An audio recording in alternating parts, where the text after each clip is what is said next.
Wasim sir tutorial का one on one teaching method तो आपने सुनाई है और इस साल उनके नीट के रिजल्ट्स भी बहुत कुछ बताते हैं। समीर अंसारी ने नीट 2024 के एग्जाम में बहुत ही शानदार परफॉर्मेंस दिया है, जिनका नीट स्कोर 633 आया है और ऐसे कई स्टूडेंट्स ने अच्छा स्कोर किया है। Wasim sir one on one teaching method में स्टूडेंट्स पे इन डेप्थ फोकस के साथ साथ उन्हें highest number of test series provide किया जाता है ताकि उनका एंट्रेंस एग्जाम क्लियर हो जाए। हमारे तीनों ब्रांच में एडमिशन ओपन है। ज्यादा जानकारी के लिए आज ही कॉल करें दिए गए नंबर पर। उड़न में हुई यशश्री शिंदे की हत्या, लव जिहाद या नाकाम प्रेम कहानी का अपराध, जानिए क्या है पूरा मामला।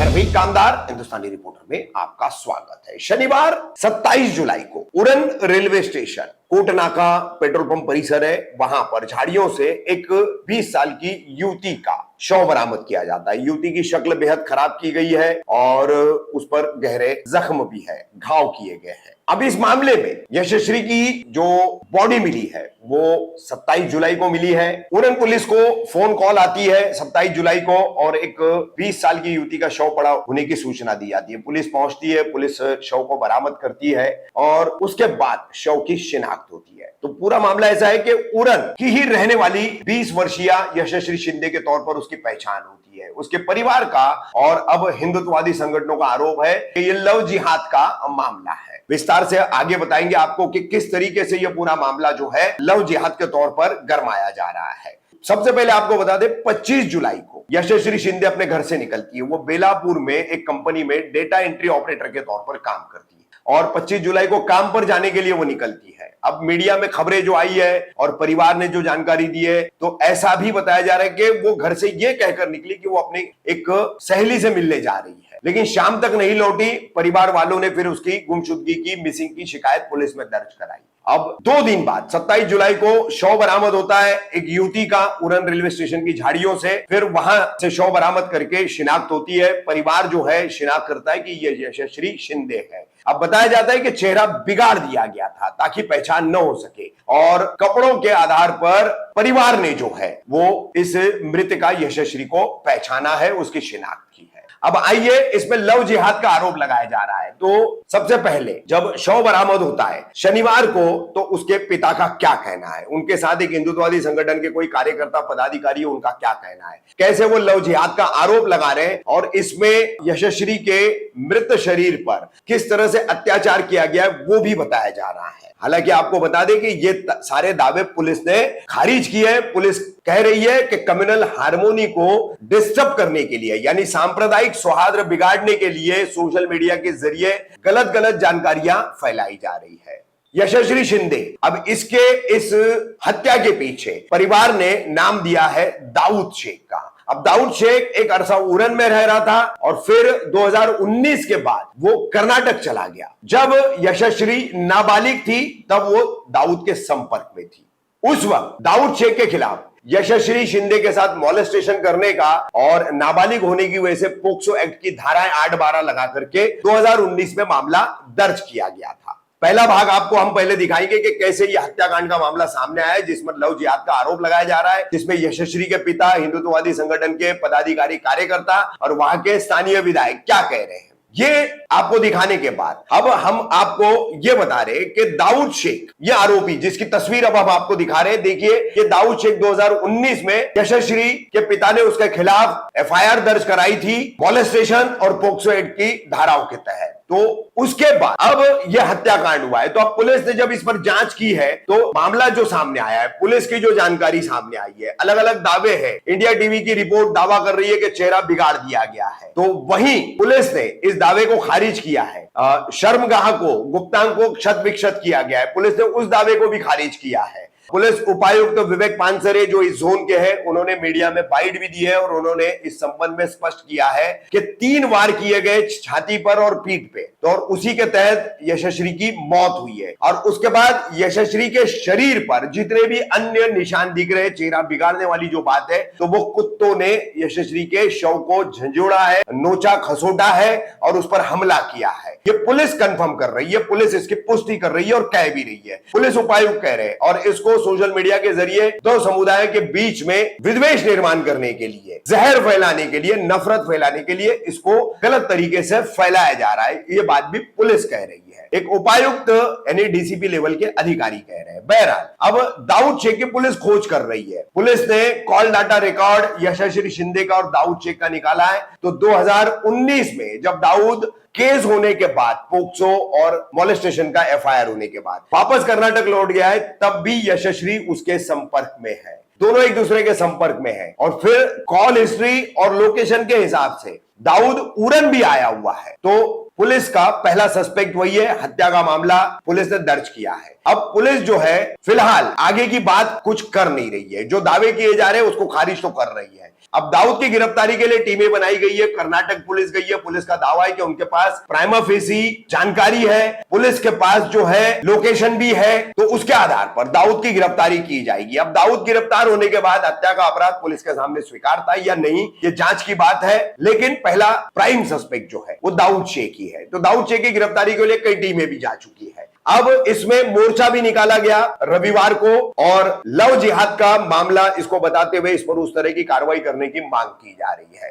अब जाहिर सी बात है, पुलिस ने जो जानकारी जुटाई है, सीडीआर और मोबाइल टावर लोकेशन जो सामने आए, उससे पता चल रहा है कि पुलिस का कहना है कि 25 जुलाई को यशस्वी घर से निकलती है, काम पर जाती है और आधे दिन की छुट्टी लेकर निकल जाती है। तो यह हत्या 4, साढ़े 4 के आसपास जो है उस दिन घटी है। और क्या वजह है कि यशस्वी और दाऊद में लगातार संपर्क कैसे होता था, क्यों कर होता था, पूर्व में केस भी बन चुका है, उसके बावजूद दोनों कैसे संपर्क में। तो निश्चित तौर पर जाहिर सी बात है कि यह प्रेम कहानी का मामला है। यशस्वी और दाऊद शायद कामकाज के दौरान मिले हैं। दोनों में यशस्वी नाबालिग होने के बावजूद प्रेम संबंध बने, घर वालों को पता चला, केस बनाई गई, दाऊद कर्नाटक वापस चला गया और अब दोनों के बीच में वहां रहने के बाद भी फोन पर संपर्क है, मोबाइल फोन पर दोनों एक दूसरे के कांटेक्ट में। अब दाऊद लौटने के बाद यशस्वी से मुलाकात है और उसके बाद हत्याकांड है। तो दाऊद प्राइम सस्पेक्ट है। अब नाकाम प्रेम कहानी है। परिवार वालों के विरोध के चलते कहीं यशस्वी ने दाऊद से कह दिया कि हम प्रेम संबंध खत्म करते हैं और आगे हम बात नहीं करेंगे, आगे हम संबंध नहीं रखेंगे। और उसी फिट ऑफ रेज में, उसी गुस्से में, उसके इनकार से पनपे गुस्से में शायद दाऊद ने यह हत्याकांड कर दिया है। ऐसी एक संभावना है, ऐसी एक आशंका है। अब पुलिस दाऊद की गिरफ्तारी के बाद ही सभी पहलुओं का खुलासा कर पाएगी। तो पुलिस ने इस मामले में आधिकारिक रूप से क्या कहा है, उपायुक्त विवेक पानसारे क्या जानकारी दे रहे हैं, वो भी हम आपको दिखा रहे हैं। तो फिलहाल मामला आरोप के तहत लव जिहाद का है, लेकिन पुलिस की तफ्तीश के मुताबिक एक नाकाम प्रेम कहानी की, अपराध की सच्चाई भी इसमें सामने आ रही है, जिसे कौन कितना स्वीकारेगा या फिर लव जिहाद ही कहकर इस पर आरोप करेगा, ये तो अपने अपने सोच और नजरिए की बात है। बाकी दाऊद की गिरफ्तारी और पुलिस की आगे की जांच इसका बचा हुआ खुलासा करेगी। शिंदे माझी मुलगी यशस्वी हिच्या उरणमध्ये निगरून हत्या झालेली आहे। दाऊद शेख नावाच्या जिहाद्याने केलेली आहे। मंडळी, आज आपण इथे उरणमध्ये उपस्थित आहोत। हे उरणचं हॉस्पिटल आहे, सरकारी हॉस्पिटल, आणि इथे मुलीची प्रोसिजर चालू आहे। तिची डेथ बॉडी आज सापडलेली आहे आपल्या यशस्वी शिंदे ताईची। 2019 मध्ये एक एफआयआर झाली होती दाऊद शेख नावाच्या या जिहाद्यावर, आणि या जिहाद्याने आज तिचा सूड उगवला। त्याने तिला किडनॅप केलं, फसवलं, षडयंत्र केलं, काय केलं ते पोलीस इन्व्हेस्टिगेशनमधून शोधतीलच। पण ह्या जिहाद्याने त्याचा बदला असा घेतला की ताईचे तुकडे केले, ताईची केस कापली किंवा अन्य गुप्त अंगांवर तिने प्रहार केलेला आहे। इतकी राक्षसी वृत्ती, म्हणजे राक्षसही असे नव्हते, राक्षस हे बलात्कारीही नव्हते। तर हा एक सामूहिक गुन्हा घडलेला आहे आणि दाऊद शेख नावाचा हा जिहादी इतके दिवस गायब होता, नंतर तो इकडे पुन्हा आला, त्यांनी षडयंत्र केलं आणि ताईला ट्रॅपमध्ये फसवलं आणि आज तिची निर्गुण क्रूरतेने हत्या केलेली आहे। आणि ह्याला शब्दच सुचत नाही, कारण राक्षसांना आपण बदनाम नाही करू शकत। राक्षस असे नव्हते, राक्षस बलात्कारी नव्हते, पण ह्यांना फाशीची शिक्षा झाली पाहिजे। ह्याला फाशीची शिक्षा झाल्यानंतर पण याच्यावर लोकांनी येऊन चपलांनी मारलं पाहिजे। ह्याला आज आमच्या ताब्यात दिलं, त्याला आज पण आम्ही झोडायला तयार आहोत। तर माझी समस्त हिंदू बांधवांना विनंती आहे की आज आपल्या 14-14 वर्षाच्या मुली यांच्यासोबत पळून जात आहेत, त्या जिहाद्यांसोबत यांच्या ट्रॅपमध्ये फसत आहेत आणि कुठे ना कुठेतरी यांना मुस्लिम बनवलं जात आहे. तर महाराष्ट्र सरकारला अजून किती डेटा हवा आहे लव्ह जिहादच्या केसेसचा? महाराष्ट्रामध्ये धर्मांतरण, अवैध धर्मांतरण बंदी कायदा कधी येणार? अजून किती केसेस हवे आहेत? आमच्याकडे काही डेटा आहे, आम्ही तुम्हाला देऊ का? महाराष्ट्र सरकार कधी जागा होणार? आणि महाराष्ट्र सरकार जागं होईल नाही होईल, मला म्हणायचं आहे की हे हिंदू कधी जागे होणार? आज आपल्या मुलींचे तुकडे होत आहेत, उरणसारख्या ठिकाणी असेल किंवा अन्य कुठल्याही ठिकाणी. तर हे तुकडे होत असताना आपल्या मुली आपण तुकडे होण्यासाठी वाढवलेल्या आहेत का? जन्माला घातलेल्या आहेत का? आपल्या मुलींवर आपलं लक्ष आहे का? ह्या सर्व प्रश्नांची उत्तरं शोधण्यासाठी आपण कुठे ना कुठेतरी प्रबोधन करूच. पण मला म्हणायचं आहे की ह्या वडिलांचा चेहरा पहा तुम्ही, या ताईवर अन्याय झालेला आहे. या ताईला न्याय देण्यासाठी आणि दाऊद शेख नावाच्या या जिहाद्याला फाशी होण्यासाठी आपण सर्व उरणकर रस्त्यावर उतरले पाहिजे. आणि लवकरच आपल्यापर्यंत माहिती पोहोचवली जाईल की ह्या ताईला न्याय मिळवून देण्यासाठी आणि या दाऊद शेख नावाच्या जिहाद्याला फाशी होण्यासाठी, योग्य ती कारवाई होण्यासाठी, योग्य तो प्रशासनाचं लक्ष केंद्रित करण्यासाठी आपण समस्त उरणकरातील हिंदू बांधवांनी रस्त्यावर उतरलो पाहिजेत. आणि इथे काही नरेटिव्ह सेट केले जात आहेत जेणेकरून तो काय बोलतात, आजकाल ते नरेटिव्ह सेट समोर येतात, म्हणजे की तो पागल आहे, त्याचे मानसिक रुग्ण आहे किंवा ड्रग्स घेत होता, फलाना ढिंका, असे नरेटिव्ह सेट केले जातात. तर हे असले नरेटिव्ह आम्ही चालून घेणार नाही. ही शुद्ध लव्ह जिहादची घटना आहे. एक हिंदू मुलीला मुस्लिम करण्यासाठी प्रेम केलं जातं आणि प्रेम फसलं, प्रेमामध्ये अडथळे निर्माण झाले किंवा हत्या करायची किंवा ब्लॅकमेलिंग करायची किंवा देशाबाहेर कुठेतरी विकायचं. सो कुठे ना कुठेतरी ह्या घटना लवकरात लवकर थांबल्या पाहिजेत. यासाठी महाराष्ट्रामध्ये अवैध धर्मांतरण बंदी, जे उत्तर प्रदेशच्या धर्तीवर कायदा आलेला आहे, तो देखील आला पाहिजे. पण माझी उरणकरांना आणि आसपास राहणाऱ्या रायगडमधील आणि नवी मुंबईमधील हिंदू बांधवांना विनंती आहे की आपण एक जागृती करण्यासाठी आणि ह्या दाऊद शेख नावाच्या जिहाद्याला फाशी होण्यासाठी एक व्यापक आंदोलन उभं करणार आहोत. आपल्यापर्यंत लवकरच माहिती येईल. तुम्ही सर्वांनी सहकार्य करावे. धन्यवाद.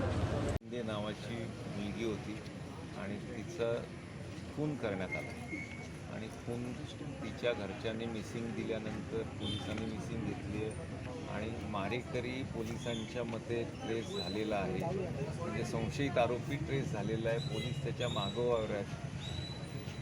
हा अत्यंत दुर्दैवी आणि घृणास्पदरित्या तिला मारण्यात आलं आहे आणि या घटनेचा जेवढा निषेध करावा तेवढा कमी आहे. पण अशा घटना होऊ नये हे समाजात काळजी घेण्याचं आणि ज्यांनी कोणी केलं आहे, आता पोलिसांनी सांगितलं आहे 2 दिवसामध्ये प्रत्येक गोष्टीचा छडा लावत आहेत. त्यांचं आश्वासन आहे म्हणून हा सर्व जमाव समाज शांत आहे. नाहीतर 2 समाजांमध्ये तेढ निर्माण न व्हावी याच्याकरता आम्ही प्रयत्न करतो आहे. पण याचा अर्थ, संयमाचा अर्थ हा होत नाही की सर्व हातबल आहेत. पण पूर्ण पोलीस रेकॉर्ड ट्रॅकवर असल्यामुळे सर्व समाज शांत आहे आणि झालेल्या हत्याराला पूर्ण शिक्षा मिळाली पाहिजे, हीच समस्त उरणकरांची मागणी आहे.